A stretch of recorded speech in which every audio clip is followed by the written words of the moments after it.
नमस्कार दोस्तों, आप सबों का फिर से आपके अपने YouTube चैनल ऑन माइंड पे बहुत बहुत स्वागत है। और आज मैं लेकर आया हूँ क्लास 7th विषय विज्ञान साइंस का अध्याय 1 जिसका नाम है पादपों में पोषण। तो इस वीडियो में इस चैप्टर के किन किन टॉपिक्स को हम डिस्कस करने वाले हैं, तो सबसे पहले उसे देख लेते हैं। तो विषय यानी टॉपिक्स, तो सबसे पहला टॉपिक्स हमारा रहेगा परिचय यानी कि इंट्रोडक्शन। और यहाँ सबसे पहले हम लोग पोषण के बारे में जानेंगे कि आखिर ये पोषण क्या होता है। दूसरा टॉपिक हमारा रहेगा पोषण का तरीका, और यहाँ हम लोग ये जानेंगे कि कुछ जीव जो होते हैं वो अपना भोजन स्वयं बनाते हैं, यानी वो अपना पोषण जो है वो खुद करते हैं।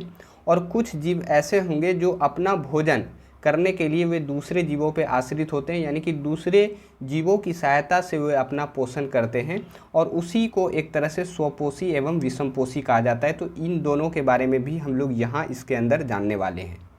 तीसरा टॉपिक हमारा रहेगा पादपों में पोषण की विधि। पादपों यानी कि पेड़ पौधा किस प्रकार से अपना पोषण जो है वो करते हैं, और इसके अंतर्गत हम लोग यहाँ प्रकाश संश्लेषण को अच्छे से जानेंगे, और प्रकाश संश्लेषण के माध्यम से ही पादप जो हैं वो अपना पोषण कर पाते हैं। चौथा टॉपिक हमारा रहेगा पादपों में कार्बोहाइड्रेट के अतिरिक्त अन्य खाद्यों का संश्लेषण कैसे होता है। तो जैसा कि इसके अंतर्गत हम लोग ये जानेंगे कि कार्बोहाइड्रेट एक पोषक तत्व है, और इसके अलावे और भी पोषक तत्व होते हैं जो पौधों को चाहिए होता है, और उस पोषक तत्व को किस प्रकार से पादप जो है उस पोषक तत्व को प्राप्त करते हैं या बनाते हैं, उसी चीज़ को हम लोग यहाँ जो है इसके अंतर्गत जानने वाले हैं। पांचवा टॉपिक हमारा रहेगा पादपों में पोषण की अन्य विधियाँ। अब यहाँ हम लोग जानेंगे कि कुछ पादप ऐसे भी होते हैं, यानी कि कुछ पेड़ पौधे ऐसे भी होते हैं जो अपना पोषण जो है अलग तरीके से करते हैं, जिसमें हम लोग परपोषी, परजीवी और मृतजीवी ये पादप को जानने वाले हैं, और इसके अलावे सहजीवी संबंध के बारे में भी जानने वाले हैं। छठा और आखिरी टॉपिक हमारा रहेगा मृदा में पोषकों की पुनः पूर्ति किस प्रकार होती है। यानी इतने सारे टॉपिक्स को हम इस चैप्टर के अंतर्गत जो है वो कवर करने वाले हैं। तो चलिए फिर शुरू करते हैं। तो इस चैप्टर का हमारा पहला टॉपिक है परिचय यानी कि इंट्रोडक्शन। तो सबसे पहले हम लोग इंट्रोडक्शन को देख लेते हैं। जैसा कि आप लोग जान रहे होंगे कि इस चैप्टर का नाम है पादपों में पोषण।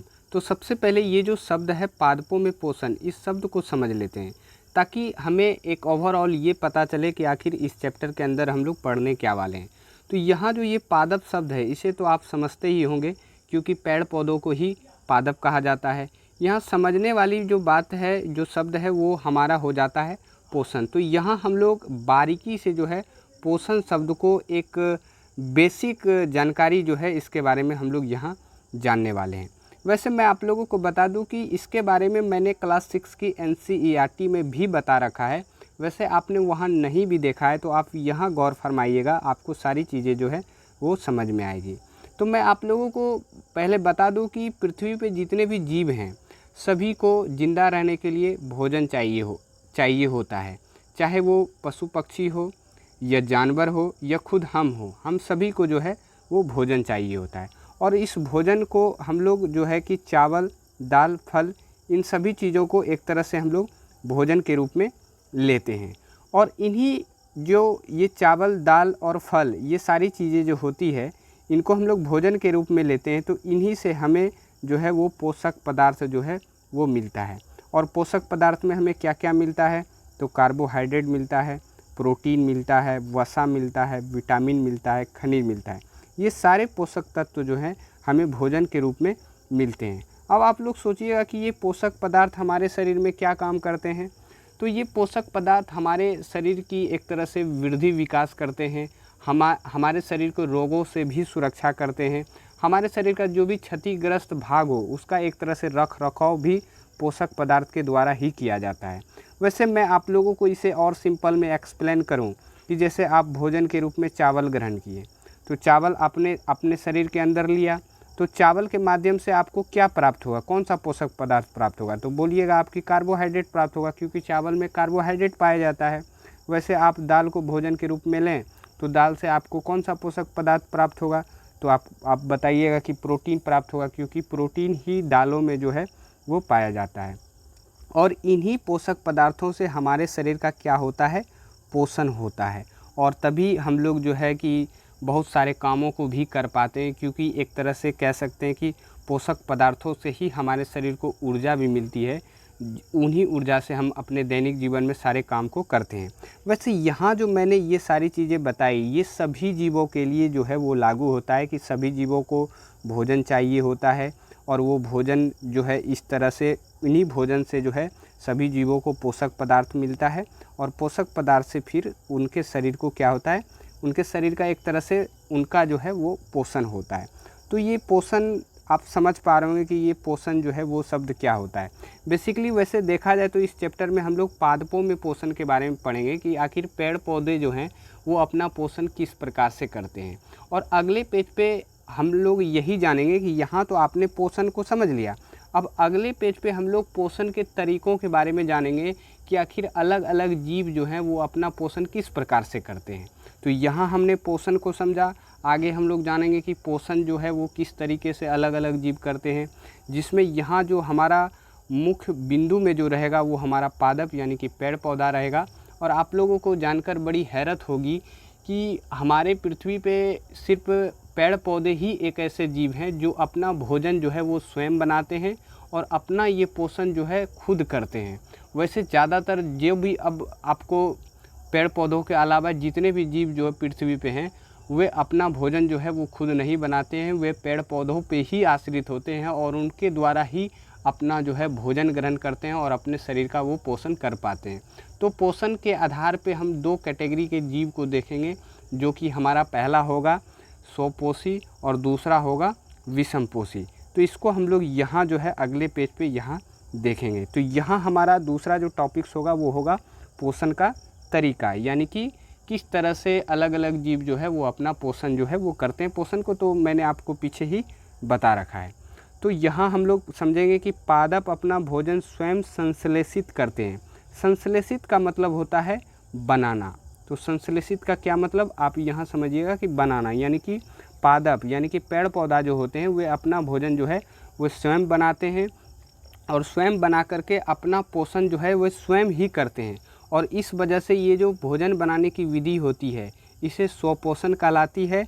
अतः ऐसे जीव को स्वपोषी कहते हैं। यानी कि यहाँ आप सिंपल आप लोगों को ये समझना है कि जो जीव अपना भोजन स्वयं बनाते हैं और अपने शरीर का पोषण खुद करते हैं उस प्रकार के जीव को स्वपोषी जीव कहेंगे। और जंतु एवं अधिकतर अन्य जीव पादपों द्वारा संश्लेषित भोजन ग्रहण करते हैं, इन्हें विषमपोषी कहते हैं। यानी कि जो जीव दूसरे जीवों पे आश्रित होते हैं अपना पोषण के लिए, अपना भोजन के लिए, उसे हम लोग कौन सा जीव कहेंगे, तो विषमपोषी जीव कहेंगे। इसमें आपका जंतु आएगा यानी कि जानवर भी आएंगे और हम लोग भी आएंगे, मनुष्य भी आएगा। और इसके अलावे भी बहुत सारे जीव होते हैं जो अपने पोषण के लिए पादपों यानी कि पेड़ पौधों पर निर्भर होते हैं।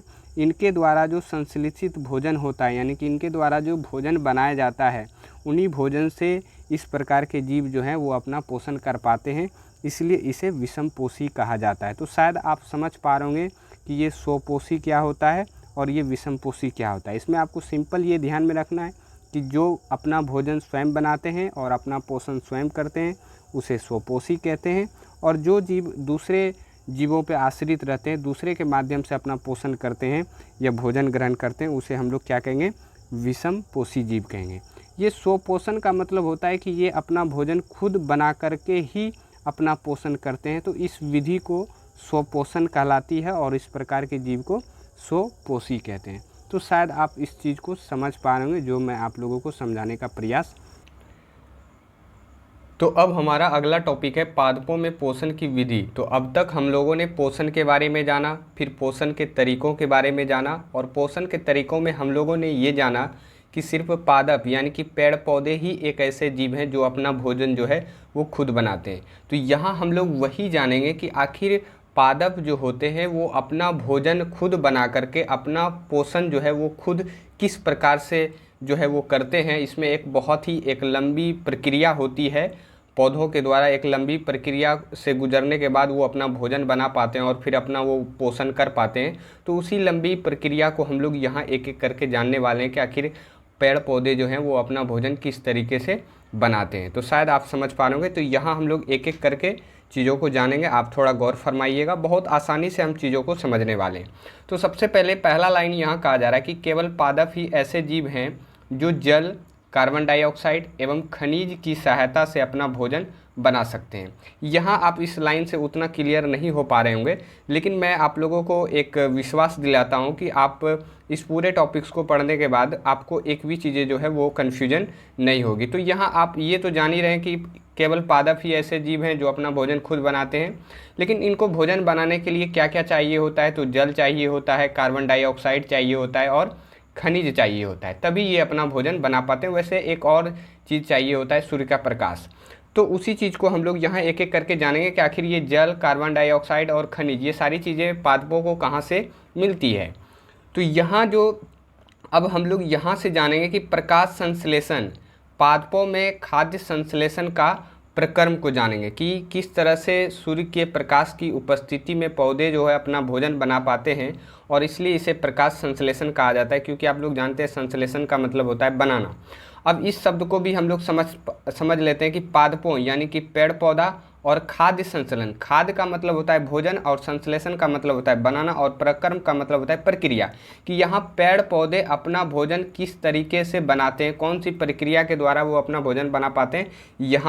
यहाँ से हम लोग अब जो है बारीकी से चीज़ों को समझने वाले हैं। तो सबसे पहला लाइन यहाँ कहा जा रहा है कि पत्तियाँ पादप की खाद्य फैक्ट्रियाँ हैं, क्योंकि पत्तियों के द्वारा ही ये सारी चीज़ें जो है वो की जाती है। तो इसलिए पौधों का जो पत्ती होता है उसे खाद्य फैक्ट्री कहा जाता है, यानी कि भोजन का फैक्ट्री कहा जाता है, क्योंकि भोजन वहीं बनता है और वहीं से फिर जो है सभी जगह भोजन जो है वो पहुंचाया जाता है। तो आपको यदि पूछा जाए कि पौधों की खाद्य फैक्ट्रियां किस अंग को कहा जाता है, पौधों के किस अंग को, तो वो पत्ती को कहा जाता है। तो ये आप ध्यान में रखिएगा। अब मिट्टी में उपस्थित जल एवं खनिज जड़ द्वारा अवशोषित किए जाते हैं तथा तने के माध्यम से पत्तियों तक पहुंचाए जाते हैं। जैसा कि मैंने आप लोगों को यहाँ बता रखा है कि ये सारी चीज़ें चाहिए होता है पौधों को अपना भोजन बनाने के लिए। तो सबसे पहले जल और खनिज के बारे में यहाँ बताया जा रहा है कि किस तरीके से पत्तियों में जो भोजन बनता है, तो पत्तियों में जल और खनिज किस प्रकार से और कहाँ से जो है ये दोनों चीज़ें पत्तियों में पहुँचती है, तो उसी के बारे में यहाँ बताया जा रहा है। तो मैं आप लोगों को थोड़ा सा चित्र के माध्यम से समझा दूँ। तो यहाँ आप देख सकते हैं ये पौधों का जड़ है और यहीं जल पाया जाता है और खनिज पाया जाता है, और ये जल और खनिज ये जड़ के माध्यम से ये तने तक पहुँचते हैं और फिर तने के माध्यम से ये जो है पत्तियों तक पहुँचते हैं, और फिर जो है अगली प्रक्रिया पौधों में होती है। तो शायद आप इस लाइन को समझ पा रहे होंगे कि ये क्या कहा जा रहा है। अब पत्ती की सतह पर उपस्थित रंध्रों द्वारा वायु में उपस्थित कार्बन डाइऑक्साइड यानी कि CO2 गैस प्रवेश करती है। तो जैसा कि मैंने यहाँ भी बताया कि आपको कार्बन डाइऑक्साइड भी चाहिए होता है।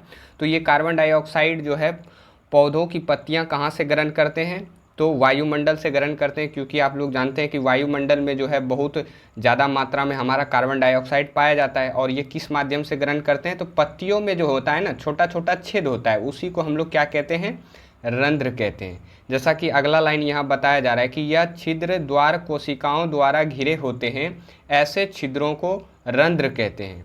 तो मैं आप लोगों को थोड़ा सा चित्र के माध्यम से भी समझा दूँ कि यहाँ आप ये पत्ती को देख पा रहे होंगे, और इसी पत्ती में जो है वो छोटा छोटा छेद होता है जिसे छिद्र कहते हैं, और उसी छिद्र को रंध्र भी कहा जाता है।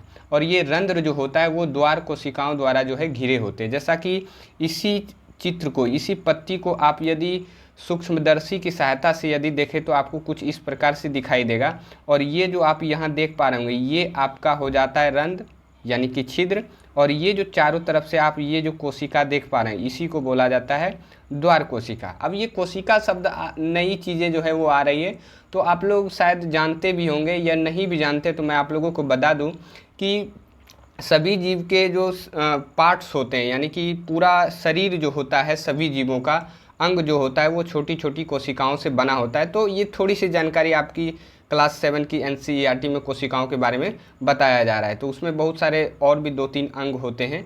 तो आप सिर्फ यहाँ ये समझिएगा कि कोशिका जो होता है वो जो एक सेल होता है जो जिससे जो है सारे पार्ट्स का यानी कि सभी जीवों का जो है एक तरह से निर्माण होता है छोटी छोटी कोशिकाओं से मिलकर। तो आप शायद इस चीज़ को समझ पा रहे होंगे। अब यहाँ बताया जा रहा है कि पत्तियों में एक हरा वर्णक होता है जिसे क्लोरोफिल कहते हैं। तो ये जो क्लोरोफिल होता है ये एक हरा वर्णक होता है यानी कि हरे कलर का होता है, यानी कि जो भी पत्ती आपको हरा दिखाई दे रहा है तो आप समझिएगा कि उसमें जो है वो क्लोरोफिल पाया जाता है। अब ये क्लोरोफिल जो है किस प्रकार से पत्तियों को भोजन बनाने में सहायता करता है, तो क्लोरोफिल सूर्य के प्रकाश की ऊर्जा का संग्रह करने में पत्ती की सहायता करता है, और तभी जा कर के ये सारे चीज़ जब पत्तियों में इकट्ठा होते हैं तो फिर जो है पौधे अपना जो है वो भोजन बना पाते। तो यहाँ आप इस चीज़ को समझ पा रहे होंगे कि इन सारी चीज़ों को समझ पा रहे हो कि मैं आप लोगों को क्या समझाने का प्रयास कर रहा हूँ, यानी कि यहाँ जल, कार्बन डाइऑक्साइड, खनिज, ये सारी चीज़ें पत्तियों तक पहुँच गई है। अब पत्तियों में भोजन बनेगा, इसलिए तो पत्तियों को खाद्य फैक्ट्री कहा जाता है पौधों का। तो शायद आप इस चीज़ को समझ पा रहे होंगे। अब क्लोरोफिल के द्वारा जो सूर्य का प्रकाश का जो ऊर्जा लिया जाता है पत्तियों द्वारा, अब पत्ती उसी सौर ऊर्जा का उपयोग जल एवं कार्बन डाइऑक्साइड से खाद्य संश्लेषण यानी कि खाद्य का मतलब भोजन, संश्लेषण का मतलब बनाना, यानी कि भोजन बनाने में होता है। क्योंकि खाद्य संश्लेषण यानी कि ये जो भोजन बनाया जाता है वो सूर्य के प्रकाश की उपस्थिति में होता है, इसलिए इसे प्रकाश संश्लेषण कहते हैं। तो आप यहाँ ये जो प्रकाश संश्लेषण है इसके बारे में यदि डिफिनेशन पूछा जाए या ये क्या होते हैं, तो अब आप शायद समझ पा रहे होंगे कि ये प्रकाश संश्लेषण क्या होता है। यानी कि प्रकाश संश्लेषण की उपस्थिति में ही पौधों द्वारा भोजन बनाया जाता है, तो इसलिए इस पूरी प्रक्रिया को ही प्रकाश संश्लेषण कहा जाता है। और इसमें बहुत सारी चीज़ें जो है वो भाग लेते हैं, जैसे कि जल, कार्बन डाइऑक्साइड, ये सारी चीज़ें। अब मैं आप लोगों को थोड़ा सा इस चित्र के माध्यम से ये प्रकाश संश्लेषण की पूरी प्रक्रिया को समझा दूँ, तो आप थोड़ा सा यहाँ गौर फरमाइएगा, ये बहुत ही आसान है। तो सबसे पहले जो पत्तियों को हम लोग खाद्य फैक्ट्री कहते हैं, यानी कि पत्तियों में ही भोजन बनता है। लेकिन पत्तियों में भोजन ऐसे ही थोड़ी बनेगा, इसको बहुत सारी चीज़ें जो है वो चाहिए होता है। तो सबसे पहले जो चीज़ चाहिए होता है वो इसको जल चाहिए होता है और खनिज चाहिए होता है। तो ये दोनों चीज़ें जो है वो कहाँ से आती है, तो जड़ के माध्यम से तनों तक आती है और तनों के माध्यम से फिर जो है पत्तियों तक पहुँचाया जाता है। अब वाटर यानी कि जल और खनिज तो पहुँच गया।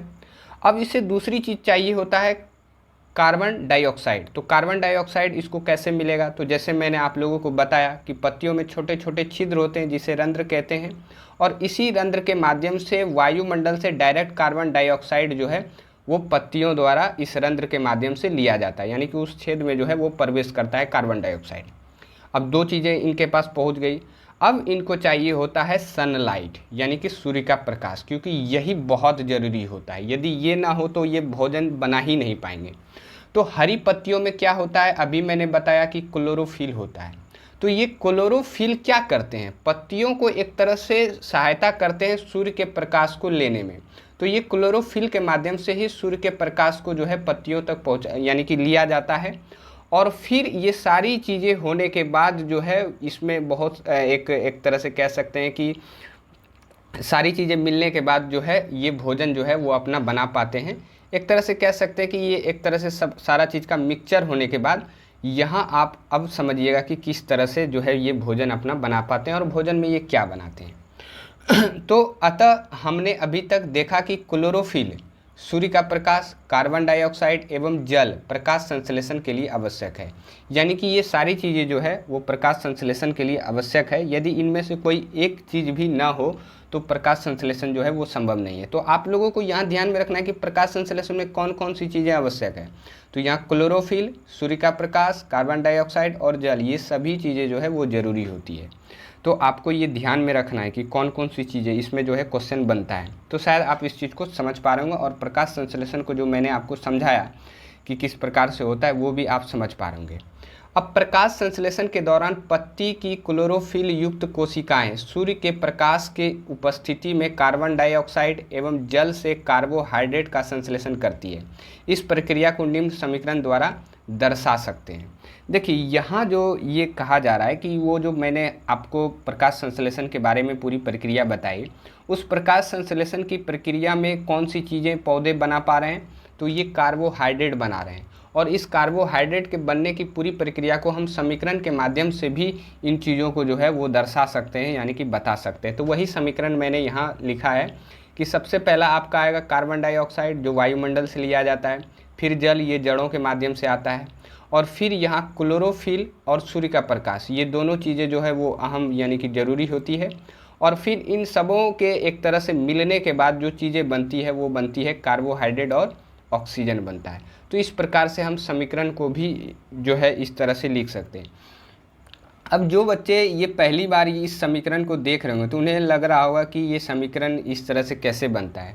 तो सबसे पहले ये जो आप तीर का निशान देख रहे हैं, इससे इधर का ये जो चीज़ें होती है, जो चीज़ें भाग लेती है किसी भी समीकरण में बनने के लिए, तो जैसे कार्बन डाइऑक्साइड और जल यानी कि H2O, ये दोनों चीज़ें भाग ले रही है तो इसे इस साइड रखा जाता है। फिर इसमें कौन सी चीज़ें सपोर्ट कर रही है, तो सूर्य का प्रकाश और क्लोरोफिल, इसको यहाँ तीर पे रख रहे हैं। और फिर इन सबों के मिलने के बाद जो चीज़ें बनती है उसे इस पार रखा जाता है, तो जैसे कि कार्बोहाइड्रेट और ऑक्सीजन बनता है।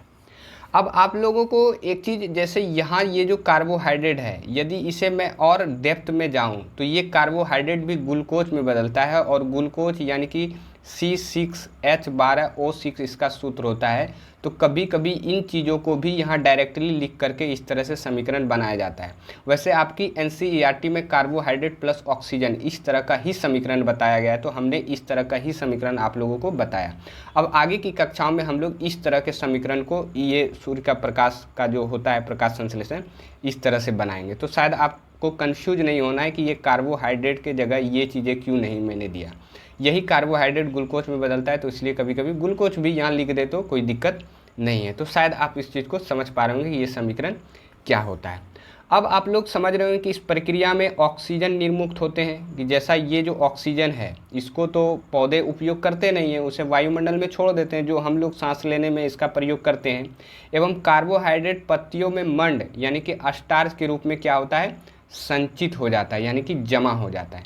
और ये जो कार्बोहाइड्रेट होता है, ये मंड यानी कि स्टार्च के रूप में पत्तियों में क्या होते हैं, जमा हो जाते हैं। यदि पत्तियों में स्टार्च की उपस्थिति प्रकाश संश्लेषण प्रक्रिया को संपन्न होना दर्शाता है। यदि कहा जा रहा है कि स्टार्च की उपस्थिति पत्तियों में है, उपस्थित है, तो आप समझिएगा कि प्रकाश संश्लेषण प्रक्रिया जो है वो संपन्न हो चुका है, यानी कि पूरी हो चुकी है। और यही कार्बोहाइड्रेट जो है पौधे जो है अपना एक तरह से पोषण करते हैं। अब आप लोग यहाँ समझ गए होंगे कि प्रकाश संश्लेषण में हम लोग देख रहे हैं जो पोषक तत्व होता है कार्बोहाइड्रेट, सिर्फ कार्बोहाइड्रेट ही यहाँ मिल रहा है पौधों को। वैसे और भी पोषक तत्व जो है वो पौधों को चाहिए होता है। तो और पोषक तत्व जो है पौधे किस प्रकार से जो है अपना बना करके अपना पोषण कर पाते हैं, तो उसे हम लोग कार्बोहाइड्रेट के अतिरिक्त अन्य भोजन का यानी कि अन्य पोषक तत्वों का किस प्रकार से पौधे जो है उसका उपयोग करते हैं, उसे हम लोग अगले पेज पे देखने वाले हैं। यहाँ तक आप शायद इन चीज़ों को समझ पा रहे होंगे। तो इस पेज पे पादपों में कार्बोहाइड्रेट के अतिरिक्त अन्य खाद्यों का संश्लेषण किस प्रकार से होता है उसे हम लोग यहाँ पढ़ने वाले हैं। जैसा कि आपने पढ़ा कि प्रकाश संश्लेषण प्रक्रिया द्वारा पौधे कार्बोहाइड्रेट बनाते हैं। जैसा कि मैंने आप लोगों को अभी तुरंत बताया कि किस प्रकार से प्रकाश संश्लेषण की प्रक्रिया में पौधे जो है वो कार्बोहाइड्रेट का निर्माण करते हैं।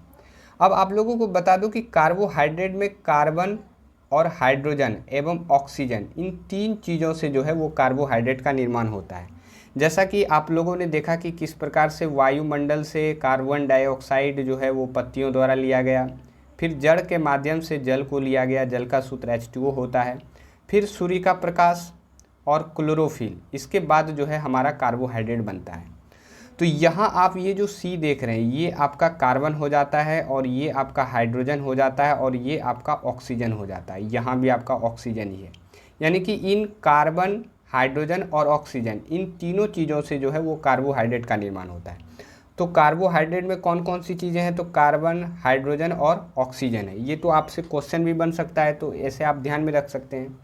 वैसे देखा जाए तो कार्बोहाइड्रेट के अतिरिक्त जो अन्य भोजन होता है पौधों का, उसे बनाने के लिए उनको कार्बन, हाइड्रोजन और ऑक्सीजन के अलावा और चीज़ें भी जो है वो चाहिए होता है। जैसे कि देख लें हम लोग प्रोटीन, यदि पौधों को प्रोटीन बनाना हो तो कार्बन, हाइड्रोजन और ऑक्सीजन के अलावा इन्हें नाइट्रोजन भी जो है वो चाहिए होता है। तो ऐसा क्यों? क्योंकि प्रोटीन जो है वो एक नाइट्रोजनी पदार्थ है जिसमें कार्बन, ऑक्सीजन एवं हाइड्रोजन के अतिरिक्त नाइट्रोजन गैस की भी ज़रूरत पड़ती है। यानी कि ये कार्बन, ऑक्सीजन और हाइड्रोजन, इन तीनों के अलावा इन्हें क्या चाहिए होता है, तो नाइट्रोजन गैस चाहिए होता है। तो अब सवाल ये उठता है कि आखिर पौधे जो हैं वो नाइट्रोजन कहाँ से प्राप्त करते हैं और किस प्रकार से नाइट्रोजन को प्राप्त करके ये जो है प्रोटीन नामक जो एक तरह से पोषक पदार्थ होता है उसका निर्माण करते हैं और फिर अपने ये पोषण कर पाते हैं। तो मैं आप लोगों को बताऊं कि वायुमंडल में नाइट्रोजन पाई जाती है। पौधे इसका उपयोग सीधे वायुमंडल से नहीं कर पाते, इसलिए कुछ मिट्टी में पाया जाने वाला विशेष जीवाणु यानी बैक्टीरिया, जिसमें आपका राइजोबियम नामक जो बैक्टीरिया ये अहम योगदान करते हैं वायुमंडल से नाइट्रोजन को लेने में, तो ये मैंने आपको ब्रैकेट में कर दिया है। नाइट्रोजन गैस को उपयोगी यौगिक में बदलकर मिट्टी में मिला देते हैं, जिससे पौधे जड़ द्वारा इसका उपयोग कर पाते हैं। यानी कि इसका कहने का मतलब ये हुआ कि वैसे तो देखा जाए तो नाइट्रोजन गैस भी हमारे वायुमंडल में बहुत अधिक मात्रा में मौजूद है, बट पौधे जो है उस नाइट्रोजन गैस को डायरेक्टली जो है वो नहीं ले सकते, जैसे कि कार्बन डाइऑक्साइड को लिया जा रहा था। तो ये नाइट्रोजन गैस किस प्रकार से पत्तियों तक पहुंचता है, तो मिट्टी में जो जीवाणु होते हैं, बैक्टीरिया होते हैं, उसके द्वारा जो है वायुमंडल से डायरेक्ट नाइट्रोजन लिया जाता है। फिर उस नाइट्रोजन गैस को जो है मिट्टी में मिला दिया जाता है, और फिर मिट्टी में मिलाने के बाद जड़ के माध्यम से पौधे जो है उस नाइट्रोजन को लेते हैं और फिर तने तक पहुंचाते हैं, और फिर तने के माध्यम से पत्तियों तक पहुंचते हैं, और फिर वही प्रक्रिया जो प्रकाश संश्लेषण की हमने पीछे देखी, उस प्रक्रिया को फिर से दोहराई जाती है पौधों द्वारा, और फिर ये एक नए जो भोजन होते हैं, जो प्रोटीन, इसका निर्माण जो है वो कर पाते हैं। तो ये पूरी प्रक्रिया होती है कि कार्बोहाइड्रेट के अलावे जो प्रोटीन होता है वो किस प्रकार से पौधे इसका निर्माण करते हैं, और इसके निर्माण के लिए उन्हें क्या चीज़ें चाहिए होता है, जैसे कि नाइट्रोजन चाहिए होता है। तो ये चीज़ें आप शायद समझ पा रहे होंगे कि मैं आप लोगों को क्या समझाने का प्रयास। तो अगले टॉपिक में जाने से पहले सबसे पहले हम लोग और दो चीज़ों के बारे में इस पेज पे समझ लेते हैं। तो सबसे पहले चीज़ जो आप लोगों को समझनी है वो ये समझनी है कि जैसा कि आप लोगों ने जाना कि हरी पत्तियों में क्लोरोफिल पाया जाता है, और क्लोरोफिल के माध्यम से ही सूर्य के प्रकाश को जो है एक तरह से अवशोषित किया जाता है, और फिर पौधे जो है वो अपना भोजन जो है वो बना पाते हैं। वैसे यदि देखा जाए तो यदि पत्तियों का रंग किसी और कलर का हो, जैसे कि लाल हो, भूरा हो, या किसी अन्य कलर का हो, तो क्या वो पौधे की पत्तियां जो हैं वो सूर्य के प्रकाश को अवशोषित नहीं कर सकते? क्या उन पत्तियों में क्लोरोफिल जो है वो नहीं पाया जाता है? तो आप ध्यान में रखिएगा कि उस प्रकार के कलरों में भी क्लोरोफिल जो है वो पाया जाता है, बस वो क्लोरोफिल उस कलर से जो है वो ढक दिया जाता है, और हमें लगता है कि ये हरा जो है वो दिखाई नहीं दे रहा है, जबकि उसके अंदर क्लोरोफिल जो है वो पाया जाता है, और वो भी सूर्य के प्रकाश की उपस्थिति में जो है क्लोरोफिल की सहायता से जो है वो प्रकाश संश्लेषण कर पाते। तो शायद आप एक चीज़ तो समझ गए होंगे। अब दूसरी चीज़ जो समझनी है हमें, वो समझनी है शैवाल, जिसे काई और इंग्लिश में इसे एल्गी भी कहा जाता है, तो इसके बारे में समझना है। तो सबसे पहले मैं आप लोगों को बता दूं कि शैवाल पत्तियों के रूप में एक सरल सजीव होता है, यानी कि ये पत्तियां भी नहीं होती है, लेकिन पत्तियों के रूप में एक ये सरल सजीव होता है। कुछ इस प्रकार से आप यहाँ इसे देख सकते हैं। ये आपको जो है कि पत्थरों में इस तरह से चिपके हुए दिखाई देंगे, और तालाबों में इस तरह से आपको ऊपर ये हरे कलर के इस प्रकार से भी दिखाई देंगे। वैसे मैं आप लोगों को बता दूं कि ये जो शैवाल है ये ज़्यादातर जहाँ पानी की ज़्यादा अधिकता होती है, या पानी जहाँ ज़्यादा जमता है, वहाँ इस प्रकार के शैवाल आपको देखने को मिलेंगे। तो यहाँ इसके बारे में थोड़ी सी जानकारी है, जिसको हम लोग यहाँ एक एक करके देख लेते हैं। तो शैवाल में पौधों के समान इनमें जड़, पत्तियाँ एवं तना इत्यादि रचनाएं नहीं पाई जाती है। यानी कि ये जो शैवाल आप देख पा रहे हैं, ये पौधों के जैसे इसमें ना तो जड़ होता है, ना ही पत्तियां होती हैं, और ना ही तना होता है। फिर भी ये शैवाल जो होते हैं, यानी कि अधिकांश शैवाल पौधों के समान सूर्य के प्रकाश की उपस्थिति में प्रकाश संश्लेषण की क्रिया द्वारा अपना भोजन स्वयं बनाते हैं, अर्थात ये स्वपोषी होते हैं। यानी कि ये जो शैवाल हैं, इनके पास पौधों की जैसी संरचना नहीं होती है, फिर भी ये जो है प्रकाश की उपस्थिति में अपना भोजन जो है वो स्वयं बनाते हैं, इसलिए ये शैवाल भी जो है वो स्वपोषी कहलाते हैं। तो ये आप लोगों को ध्यान में रखनी है। अब नोट में आप लोगों को ध्यान में रखना है कि शैवालों के अध्ययन को फाइकोलॉजी कहते हैं। शैवालों के अध्ययन को क्या कहा जाता है? तो फाइकोलॉजी कहा जाता है। तो ये भी आप ध्यान में रखिएगा। तो शायद आप इस चीज़ को समझ पा रहे होंगे। अब इस पेज से हम लोग पादपों में पोषण की अन्य विधियां क्या क्या हैं उसे हम लोग यहाँ से जो है वो पढ़ने वाले हैं। जैसा कि मैंने पिछले पेज पे आप लोगों को बताया कि किस प्रकार से जो है क्लोरोफिल और सूर्य के प्रकाश, इसकी सहायता से जो है पौधे अपना भोजन बना करके अपना पोषण कर पा रहे थे। लेकिन यहाँ से हम उन पेड़ पौधों के बारे में जानेंगे जो कि प्रकाश संश्लेषण के माध्यम से भोजन नहीं बनाते हैं और अपना पोषण जो है उस तरीके से नहीं करते, किसी और तरीके से करते हैं। तो इसलिए कहा जा रहा है कि पादपों यानी कि पेड़ पौधों में पोषण की अन्य विधियाँ, यानी कि दूसरे तरीके से किस प्रकार से पौधे जो है वो अपना पोषण करते हैं, उसे हम लोग यहाँ से पढ़ने वाले। तो शायद आप इस टॉपिक को समझ पा रहे हैं, ये क्या यहाँ से हम लोग क्या किन चीज़ों के बारे में मतलब पढ़ेंगे। तो सबसे पहला यहाँ हमारा आएगा एक परजीवी। तो परजीवी जो पौधा होगा यानी कि परजीवी जो जीव होगा, ये किस प्रकार से अपना पोषण करते हैं, तो उसे हम लोग देखते हैं। तो जो पौधे अपना भोजन दूसरे पौधों से प्राप्त करते हैं उन्हें परजीवी कहा जाता है। यानी कि यहाँ वो पौधों के बारे में बताया जा रहा है जो कि अपना भोजन जो है वो खुद ना बना करके वे दूसरे पौधों से जो है अपना भोजन प्राप्त करते हैं और अपना पोषण करते हैं। इस प्रकार के जीव या इस प्रकार के पौधों को हम लोग क्या कहेंगे, परजीवी कहेंगे। इसमें आपका सबसे जो मोस्ट उदाहरण के तौर पे देखा जाता है अमरबेल का ये जो पौधा है, ये कुछ इस प्रकार का यानी कि परजीवी पौधा है और ये दूसरे पौधों से ही अपना भोजन जो है वो प्राप्त करते हैं और अपना पोषण करते हैं। ऐसा इसलिए क्योंकि अमरबेल में जो है वो क्लोरोफिल नहीं पाया जाता है। तो यदि क्लोरोफिल नहीं पाया जा रहा है तो ये प्रकाश संश्लेषण कैसे करेगा, और इसमें यदि प्रकाश संश्लेषण नहीं हो रहा है तो ये अपना भोजन नहीं बना पाएंगे। लेकिन इनको भी जिंदा रहना है तो ये दूसरे तरीके की चीज़ों से जो है अपना पोषण करते हैं, यानी कि दूसरे पौधों से अपना भोजन लेते हैं और अपना पोषण करते हैं। अब मैं आप लोगों को अमरबेल का पौधा दिखा दूँ। यहाँ आप देख सकते हैं ये आपका अमरबेल का पौधा है। कुछ इस प्रकार से ये लत्तर टाइप का आपको जो है दूसरे वृक्षों पे चढ़े हुए दिखाई देंगे और जिस वृक्ष पे ये इस प्रकार से चढ़े हुए होते हैं उसी से अपना भोजन ये प्राप्त करते हैं। तो शायद आप इस चीज़ को समझ पा रहे हैं। यहाँ आपको यदि पूछा जाए कि अमरबेल जो है वो कौन सा जीव है या कौन से पौधों का उदाहरण है, तो ये परजीवी का। अमरबेल अपना भोजन उस पौधों से प्राप्त करते हैं जिस पर ये आरोही सवार होते हैं। जिस पर ये सवार होते हैं उसे प्रपोसी कहा जाता है। जैसा कि मैंने आप लोगों को अभी बताया कि ये जो अमरबेल, ये जो पीले कलर का आप देख रहे हैं, यही आपका अमरबेल का पौधा हो जाता है और ये कुछ इस प्रकार से आरोही क्रम में दूसरे पौधों पे ये क्या होते हैं, सवार होते हैं, यानी कि चढ़े हुए होते हैं और इसी पौधों से ये अपना भोजन जो है वो प्राप्त करते हैं। अब एक चीज़ें यहाँ समझने वाली बात है, वो है प्रपोसी। देखिए, परजीवी जो पौधा दूसरे पौधों से भोजन प्राप्त कर रहा है उसे परजीवी, जैसे कि अमरबेल। और ये अमरबेल किस पे चढ़ा हुआ है, तो ये दूसरे पौधों पे चढ़ा हुआ है। तो ये दूसरा जो पौधा जिस पे ये चढ़ा हुआ है और जिससे ये भोजन प्राप्त कर रहा है वो पौधा कौन कहलाएगा, कौन सा पौधा कहलाएगा, तो प्रपोसी। तो अमरबेल जिस पे चढ़ा हुआ है और जिससे भोजन प्राप्त कर रहा है वो प्रपोसी, और अमरबेल खुद क्या कहलाएगा, परजीवी। ये आप ध्यान में रखिएगा, यहाँ आपको कन्फ्यूजन हो सकती है, तो आपको कन्फ्यूज नहीं होना है और आप इस चीज़ को समझ भी गए होंगे। अब हमारा अगला जो पौधा होगा वो होगा कीटभक्षी।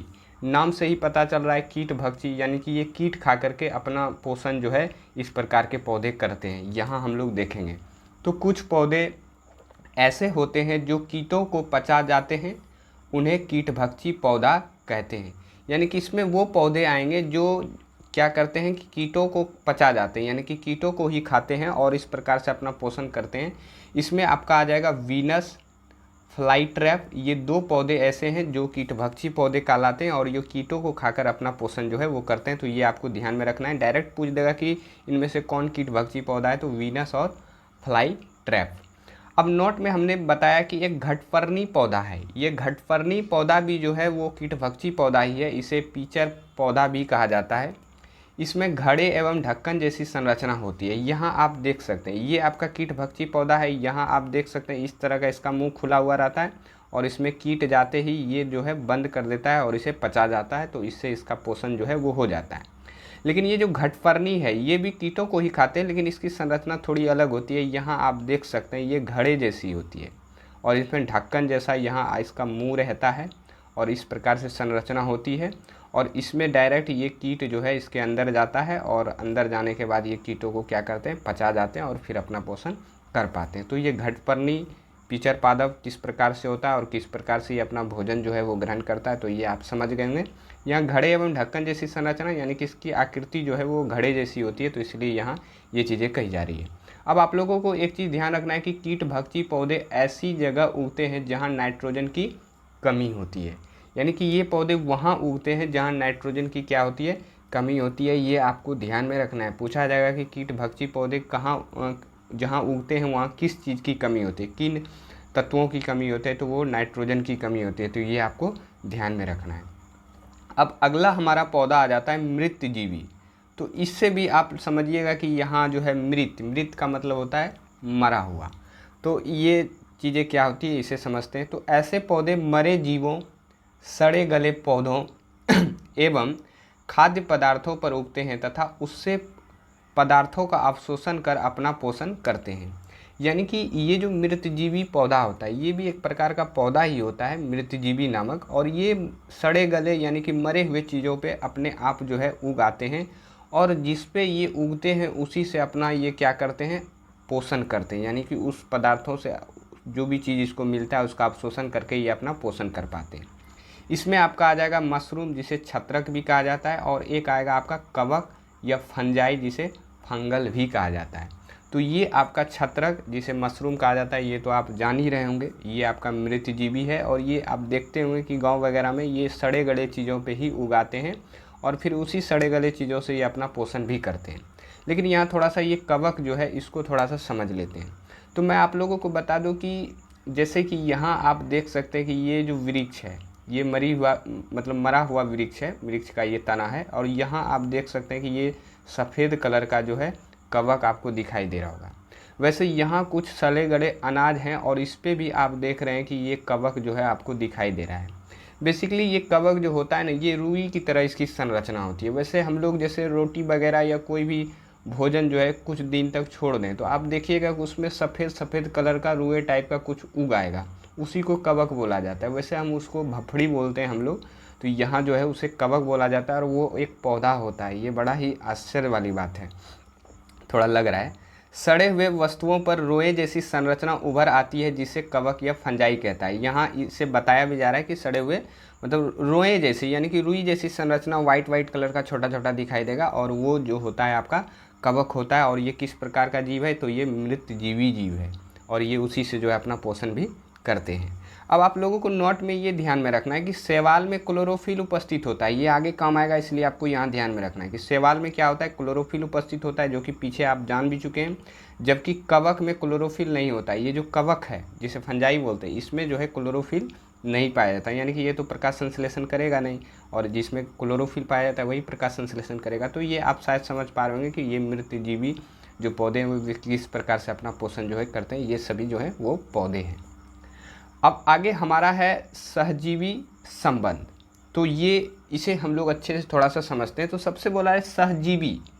सहजीवी का मतलब होता है कि साथ साथ मिलकर जीवन यापन करना या मिल बांटकर खाना या रहना या जीना, ये सभी चीज़ें जो है वो सहजीवी का एक तरह से कह सकते हैं कि अर्थ जो है वो होता है। यहाँ हम लोग जानेंगे कि वह पोषण जिसमें दो जीव एक दूसरे के साथ रहते हैं तथा अपना आवास एवं भोजन एक दूसरे के साथ बांटते हैं, सहजीवी संबंध कहलाते हैं। यानी कि सहजीवी में मैंने आप लोगों को बताया कि साथ साथ मिलकर जीवन यापन करना या मिल बांटकर खाना रहना, ये जो है ये सहजीवी संबंध कहलाता है। और कुछ बहुत सारे ऐसे जीव होते हैं, दो जीव जो है वो आपस में जो है कि मिलजुल कर अपना भोजन आवास ये सारी चीज़ें एक दूसरे से मिल बांट करके जो है अपना पोषण जो है करते हैं और वो जिंदा रहते हैं। तो इस प्रकार के जो जीवों में जो संबंध होता है उसे ही हम लोग कहते हैं सहजीवी संबंध। और इसमें सबसे आपका अच्छा एग्जाम्पल हो जाता है शैवाल और कवक के बीच जो सहजीवी संबंध होता है, उसे मैं आगे आपको अच्छे से एक्सप्लेन करूंगा। और दूसरा आपका हो जाता है पादप एवं जीवाणु के बीच। ये दोनों जो है आपस में मिल बांटकर जो है जीवन यापन करते हैं और इस प्रकार से इसे सहजीवी संबंध के रूप में देखा जाता है। अब उदाहरण के तौर पे हमने यहाँ शैवाल और कवक का किस प्रकार से सहजीवी संबंध होता है उसे हम लोग यहाँ अच्छे से देखते हैं। तो लाइकेन जीवों में दो भागीदारी होती है। देखिए लाइकेन जो होता है एक ये पौधा ही होता है और इसी पौधों से हम समझ सकते हैं कि ये सहजीवी संबंध किस प्रकार से होता है। वैसे यहाँ ये जो आप देख रहे हैं यही है आपका लाइकेन का पौधा। इसमें एक शैवाल तथा दूसरा कवक होता है। बारीकी से समझिएगा, ये लाइकेन का जो पौधा होता है इसमें शैवाल और कवक ये दोनोंदोनों पौधे साथ साथ पाए जाते हैं लाइकेन के पौधे में। यानी कि देखा जाए तो लाइकेन के पौधों का निर्माण शैवाल और कवक इन दोनों से मिलकर होता है। जैसा कि यहाँ आप देख रहे हैं वैसे आप इस तरह के लाइकेन के पौधों को देखे होंगे या देखेंगे तो आप ध्यान में देखिएगा कि उसमें आपको हरे कलर का और सफ़ेद कलर का, ये दोनों कलर का दिखाई देगा। यानी कि आप समझिएगा कि शैवाल जो होगा वो हरे कलर का होगा और कवक जो होगा वो आपका सफ़ेद कलर का रोए जैसा होगा। ये दोनों चीज़ें लाइकेन में एक साथ पाई जाती है। जैसा कि हम जानते हैं कि शैवाल में क्लोरोफिल उपस्थित होता है, जबकि कवक में शैवाल को रहने का स्थान यानी कि आवास एवं जल एवं पोषक तत्व उपलब्ध कराता है, तथा बदले में शैवाल प्रकाश संश्लेषण द्वारा संश्लेषित खाद्य यानी कि बनाया गया भोजन कवक को देता है, जो कि एक अच्छा सहजीवी संबंध है। यहाँ देखिए ये बड़ा ही लंबा मैंने लिख दिया है, लेकिन आप सिंपल में समझिएगा कि एक जो लाइकेन का पौधा है ये सहजीवी संबंध का बेस्ट उदाहरण है। इसमें आपको शैवाल और कवक ये दोनों साथ साथ दिखाई देते हैं। जैसा कि आप लोग जानते हैं कि शैवाल में क्लोरोफिल पाया जाता है, तो ये प्रकाश संश्लेषण के द्वारा भोजन बनाएंगे, जबकि कवक के पास क्लोरोफिल नहीं होता है, तो ये प्रकाश संश्लेषण द्वारा भोजन तो नहीं बना पाएंगे, लेकिन इसके पास आवास, जल एवं कुछ पोषक तत्व जो हैं वो इसके अंदर पाए जाते हैं, और इस पोषक तत्व को ये जो है शैवालों को देते हैं, और फिर शैवाल जो है प्रकाश संश्लेषण के माध्यम से जो भी भोजन बनाएंगे वो जो है कवक को देते हैं। तो यहाँ देख पा रहे हैं कि किस तरह से ये दोनों आपस में साथ साथ मिलकर जो है मिल बांटकर एक दूसरे के साथ जो है अपना जीवन यापन जो है इस प्रकार से करते हैं। तो इसलिए इसे जो है सहजीवी संबंध जो है वो कहा जाता है। तो शायद आप इस लंबी चीज़ को इस छोटी चीज़ में आप समझ पा रहे हो कि मैं आप लोगों को क्या समझाने का प्रयास कर रहा हूँ। तो आपसे यदि सहजीवी संबंध के बारे में उदाहरण के तौर पर पूछे तो आप शैवाल और कवक ये ध्यान में रखिएगा। और ये किस में पाया जाता है, तो ये लाइकेन के पौधों में दोनों साथ साथ पाया जाता है। तो शायद आप इस चीज़ को समझ पा रहे होंगे। अब हमारा इस चैप्टर का आखिरी टॉपिक्स हो जाता है मृदा में पोषकों की पुनः पूर्ति किस प्रकार होती है।